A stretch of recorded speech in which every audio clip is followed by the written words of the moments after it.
What's up, guys? Dave from betsum.com. Here tonight, go over a few of my NBA bets and picks for daily fantasy.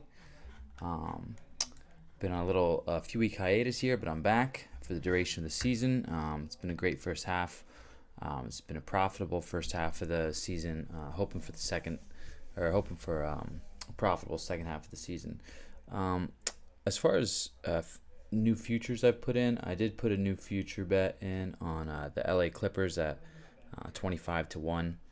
They happen to be one of the best away teams in the league right now, which I do think is important. And I think that they're one of the teams that could beat the Warriors and the Spurs. They just have a great team, and they've been playing extremely well without Griffin. Most of their season has been without Griffin. So that being said, I got them at 25 to 1 about a week and a half ago, and they're already to 20 to 1 now because they played the Warriors tough the other night. They went from 25 to 22, and now to 20. I do like them at 25 to 1. And my other bet is I got the Thunder earlier this season at 12 to 1. So those are the two value bets that I like future wise. And as far as tomorrow, I really like the Knicks. The Knicks are a pretty good home team. Toronto's not a bad away team. I think they're 17 and 12 or something like that. Not that great, but I more so like that the line is 4. This line should be about 6 or 7, considering Toronto is the second best team in the East, and the Knicks are not even in the top 8. And so this low line, I think, says Toronto wins this game, and I also think that that this low line means that the Knicks have the edge. I think that Toronto should be favored by more, and I also think that the 9% of the public money going on the Knicks and them riding the Raptors heavy is another factor I like. So let's get into daily fantasy. I'll be betting the Knicks. I also like the T-Wolves for the same reasons, but not nearly as much as the Knicks tomorrow night. As far as daily fantasy, there's 3 main games that I'm going to try and be filtering my players in and out from the lineups. And those are the 3 games with the huge over-unders. I mean, first, the Warriors at Hawks. This over-under is 224, 223. I mean, it's just ridiculous. So you definitely want to be targeting that game. This is a pretty high over-under, too. The Suns at Clippers at 210. And then the Celtics at T-Wolves is a surprising 217. Out of all the games tomorrow night, I think those 3 games are the ones you want to try and target the most. Those are the ones that should be pretty fast-paced, and players should be getting a little extra juice than usual in those games. So that being said, at point guard, I actually am going to ride with Curry, and I usually do fade him considering he needs about 65-plus points to justify that salary. However, I like that his OPRK is so low and the total is so high. It's a 224 total and a third in OPRK. And obviously, Curry is one of those guys who can overcome any OPRK. So I think that he'll be drafted slightly less than usual because of that third OPRK. And I also think that that total is going to, he could easily get 60 to 70 in his sleep with that total. How fast of a pace game is going to be great. It's going to be a great game too, by the way. So I also like Evan Turner, who is also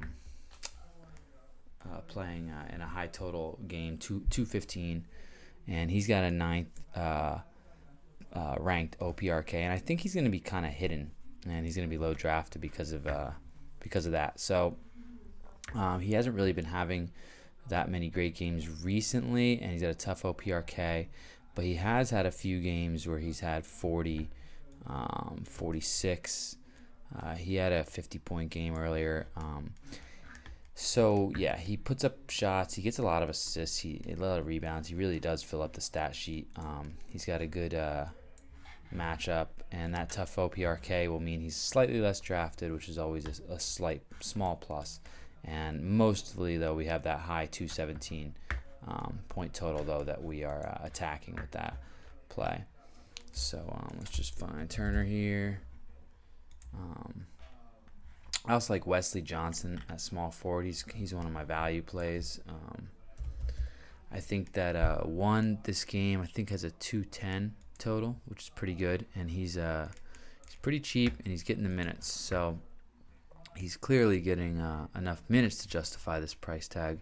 The question is, does he have enough of a floor and a ceiling? Now, he needs about 24 points to justify this, and I think that given the fact that he does get 5 to 10 rebounds a game, and he does shoot the ball a decent amount for someone that's only 4K. He just hasn't been shooting it that well.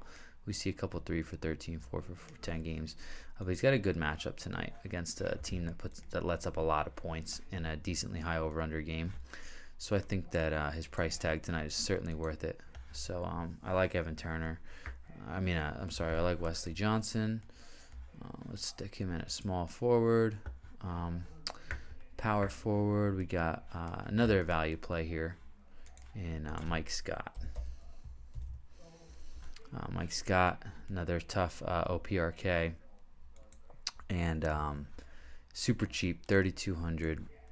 And for that 3,200, we're looking for him to get about 20 points.